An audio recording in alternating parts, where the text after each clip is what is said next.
mensahe ang kailangan marinig ng mga Libra.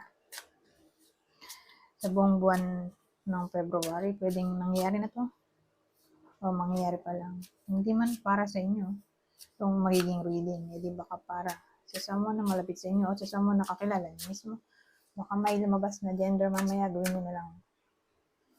Energy, masculine at feminine energy, pwede rin naman na huwag nyo nang pansinin ang gender. Hindi ko masasabi kung anong magiging reading, kung positive ba o negative. Depende sa kung anong mapipick up kong energy. Walang masama kung papanorin ang sun, moon at rising sign.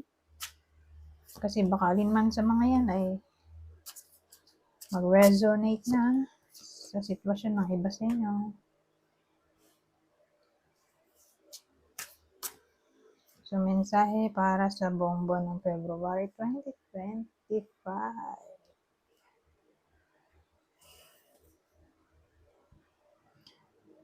King of Swords, King din to.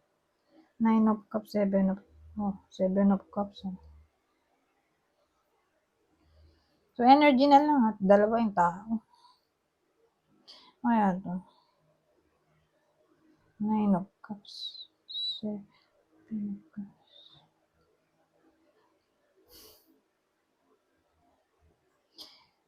Well, ang dating sa akin, may pinafantasize yung iba sa inyo. More like, ito yung wish nila. Unang senaryo. So, more like,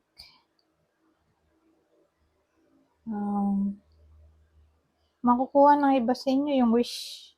Okay? May wish na magkakatotoo in short.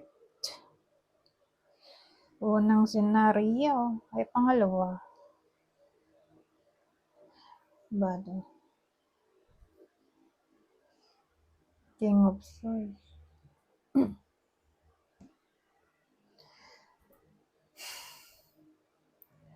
So, ang dating sa akin, dun sa pangalawang senaryo,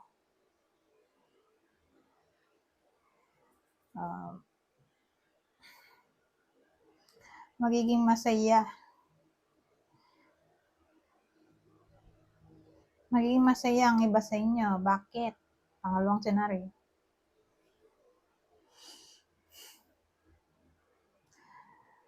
Depende sa kung anong gusto nilang mangyari. Pero, una, change. Okay? Yung pangalawa, clarity. Okay? So, ang dating sa akin, magiging masaya sa anything na may kailangan sa change o clarity. Kasi more like,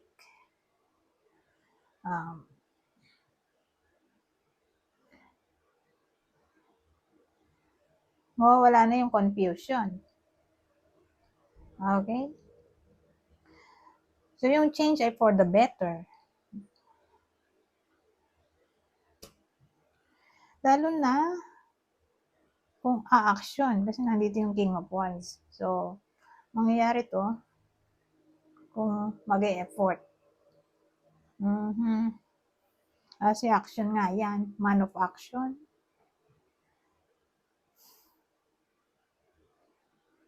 So, ganun. So, depende sa inyo. Nakadepende sa inyo. Okay? O sa iba sa inyo. Kung paano nyo makukuha tong happiness na manggagaling sa clarity, transformation. But anyways, punta na tayo dito sa susunod. Ang masasabi nito, bang senaryo, tabi ko lang itong isang book. Keep.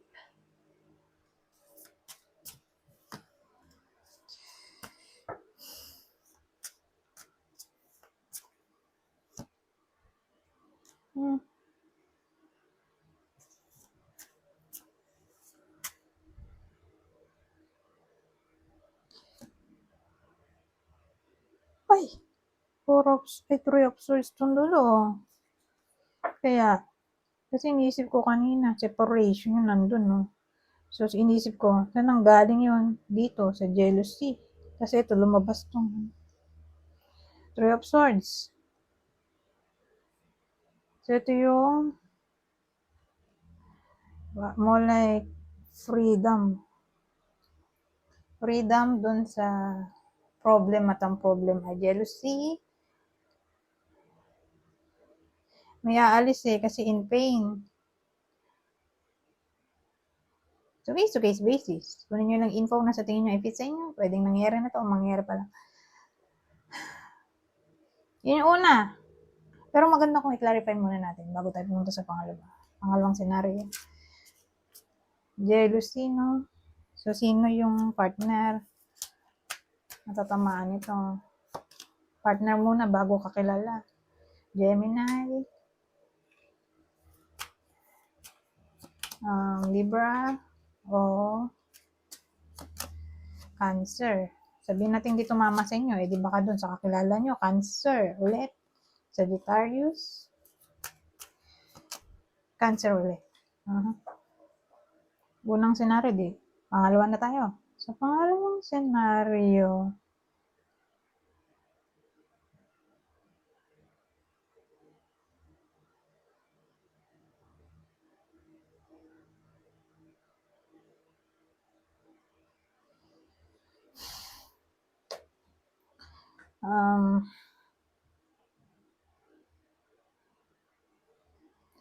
procrastination kasi to na pwedeng mag-cause ng heartbreak para sa iba sa inyo.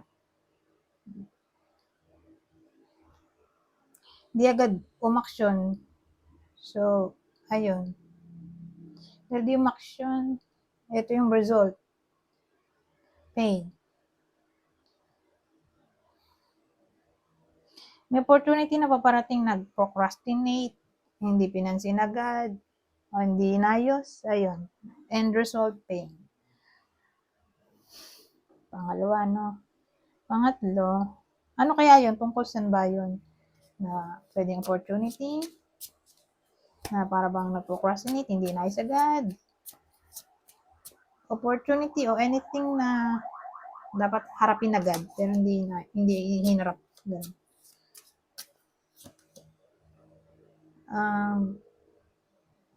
Tungkol sa family,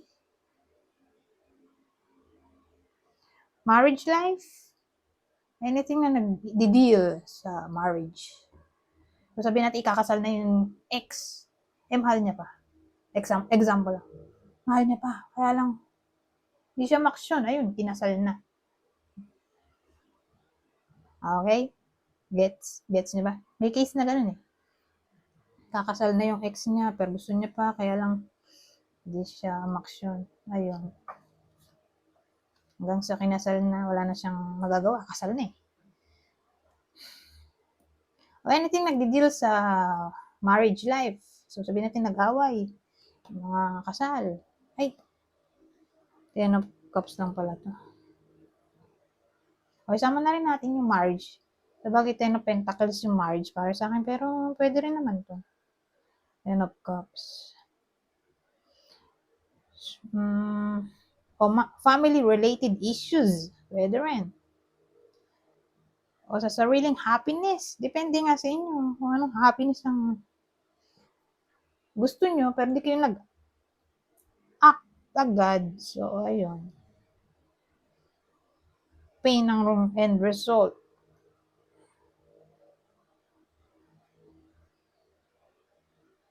Sa family dispute. Ano pa ba?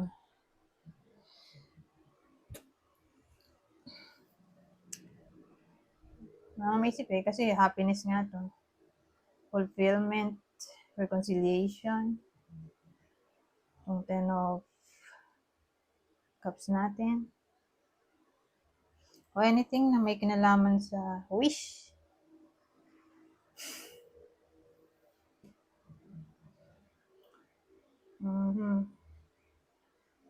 Wish na nagkatotoo. Tapos hindi pa kinuha agad yung opportunity. Pwede rin kasing ganun May case na ganun.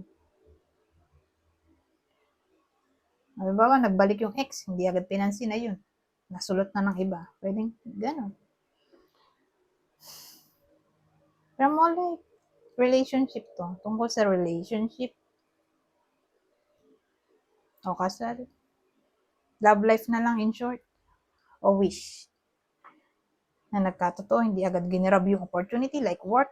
May dumating na email. Halimbawa, email wala sa in-applyan, hindi agad pinansin na yun. Kahanap ng ibang empleyado. So again, case-to-case basis.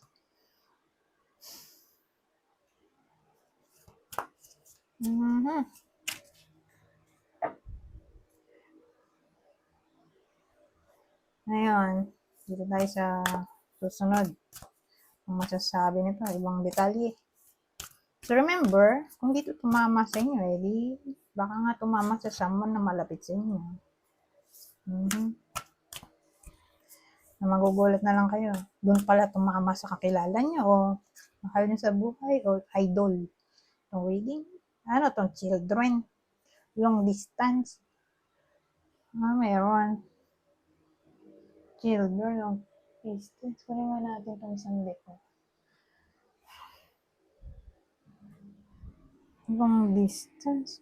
Baka mapalayo yung anak.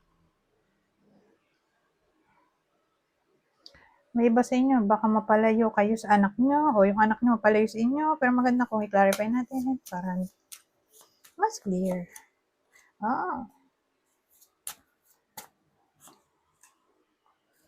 Tree. Heart.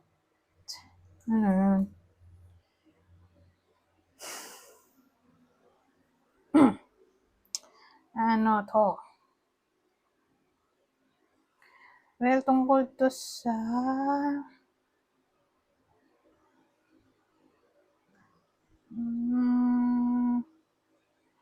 trabaho. Kasi kung trabaho to, halimbawa may OFW nang nanonood neto, di mahu-homesick sila. O yung anak nila, mamimiss sila. Sasabihin ng anak, miss na sila, ganyan. So, case basis. Kasi nagkahiwalay sila dito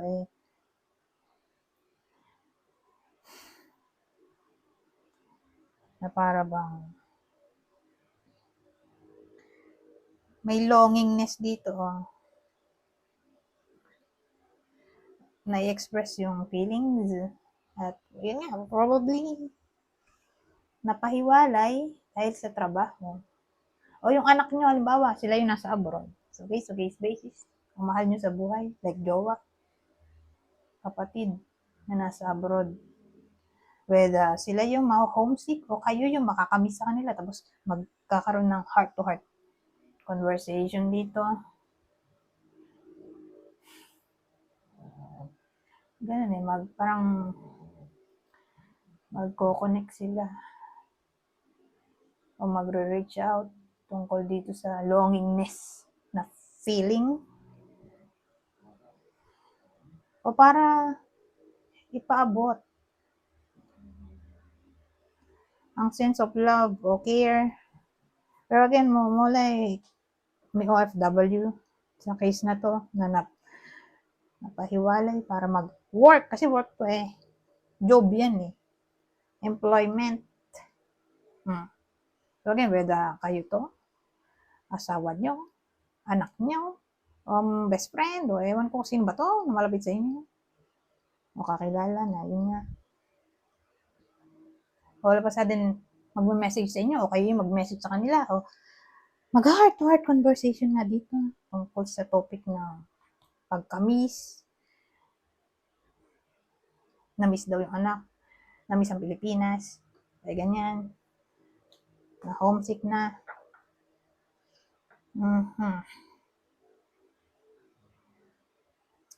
Anyways, na tayo dito. Ang masasabi nito. So, sa case na to, kunin nyo lang yung info na sa tingin nyo ay fit sa inyo. Teka lang. Ayusin ko lang tong mga deck. Ayoko nang magulo. Ayoko nang maraming sagaban. Hindi makapag-isip. So, kunin nyo lang info na sa tingin nyo i-fit sa inyo, ha? General advice sa buong buwan ng February 2025. Dream big. Let go of small thoughts about yourself. See yourself succeeding. Ready, set, go. Now is the perfect... Basahin ko na lang para mabilis. Now is the perfect moment to dive in and embrace your heart's desire. At ang huli, friendship.